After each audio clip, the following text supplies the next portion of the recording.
Assalamualaikum warahmatullahi wabarakatuh. Perkenalkan, saya Rizky Putra dari kelas IF4B.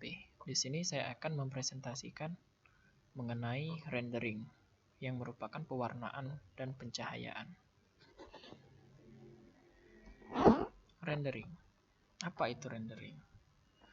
Rendering atau pengecatan adalah sebuah cara dalam grafika komputer untuk membuat pemandangan nampak nyata atau visualisasi objek 3D menjadi real.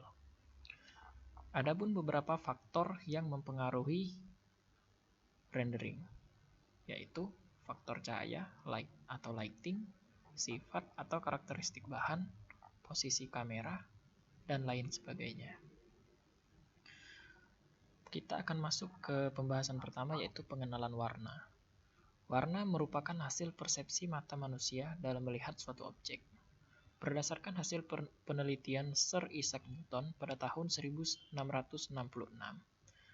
yaitu saat ia menemukan beberapa warna dari hasil pembiasan cahaya putih yang berasal dari cahaya matahari pada prisma kaca, ia menyimpulkan bahwa warna dapat diartikan sebagai refleksi cahaya yang alami dari suatu objek. Warna ditimbulkan oleh perbedaan kualitas cahaya yang direfleksikan atau dipancarkan oleh suatu objek. Warna yang ditangkap oleh mata tentunya tergantung pada kandungan spektral atau panjang gelombang, yaitu berkisar antara 400 sampai dengan 700 nanometer. Cahaya yang membentuk suatu spektrum warna dibedakan menjadi dua jenis, yaitu satu, cahaya akromatik, yaitu cahaya yang tidak berwarna dan hanya menggunakan intensitas yang diukur dengan tingkat keabuan atau 1-8 bit. Contohnya, TV hitam putih, citra monokrom, dan lain-lain. Dua, cahaya kromatik. Cahaya yang memiliki panjang gelombang antara 400 sampai dengan 700 nanometer merupakan cahaya yang memiliki warna. Kualitas cahaya ini dapat diukur melalui faktor radiance, luminance, dan brightness.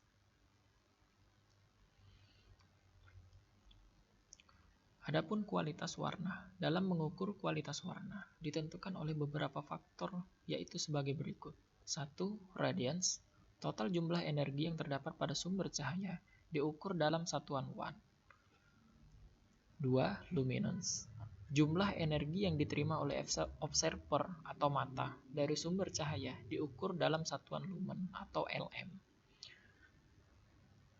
3. Brightness, suatu karakter yang mewakili kecerahan maupun kegelapan bagi warna. Umumnya diukur dalam presentasi antara 0 sampai 100% secara subjektif.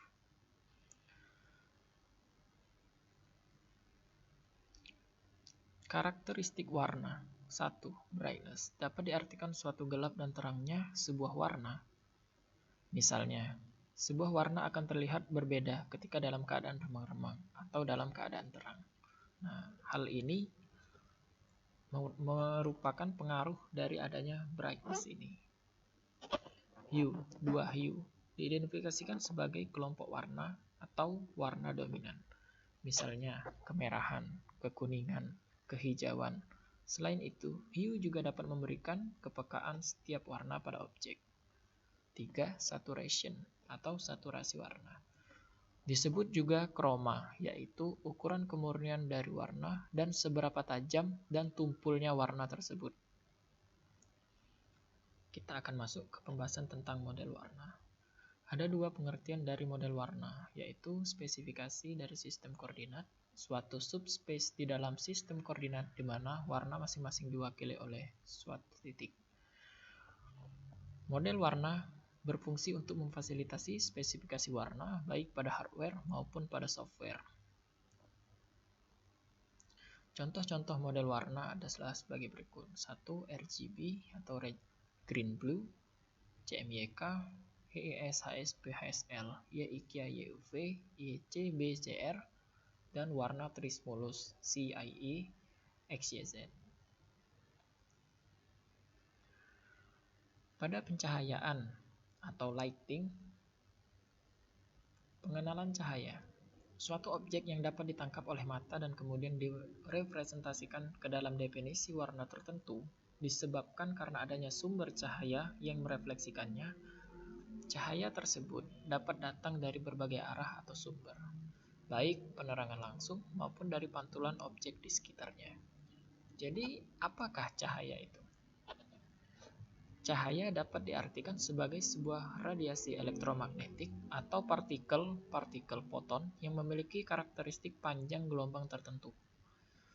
Pencahayaan atau lighting pada suatu objek dapat memberikan efek bayangan atau pantulan cahaya, serta warna kepada objek tersebut. Pencahayaan dalam OpenGL dapat dibagi menjadi 4 komponen, yaitu emissive, ambient, specular, dan diffuse.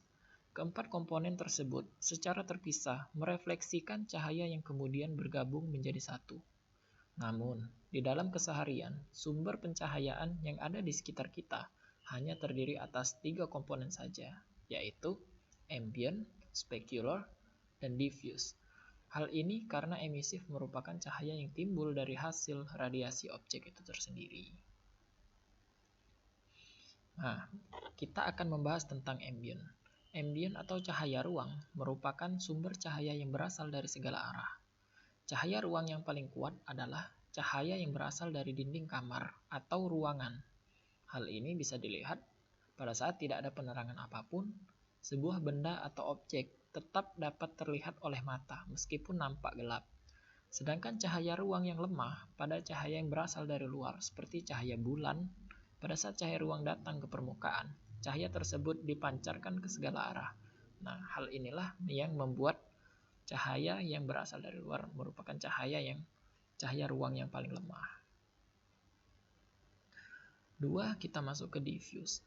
Diffuse adalah cahaya yang berasal dari satu arah, yang kemudian disebarkan ke sekitar permukaan objeknya.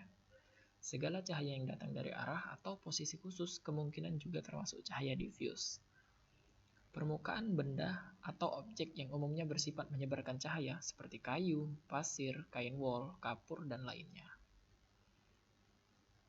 Specular adalah cahaya yang berasal dari arah khusus dan tidak menyebar, melainkan dipantulkan. Cahaya jenis ini menyebabkan suatu benda berkilau pada satu titik, sehingga biasa disebut juga cahaya kilau atau sinus. Benda yang memancarkan Pak Wito nih apa? Benda yang paling kuat memancarkan cahaya specular adalah cermin dengan sumber cahayanya sinar laser. Benda lainnya yang bersifat cahaya ini seperti besi, metal, plastik, kuningan sendok, dan lain sebagainya. Baiklah, itulah presentasi yang dapat saya sampaikan. Bila ada kekurangan mohon dimaafkan dan dimaklumi. Wassalamualaikum warahmatullahi wabarakatuh.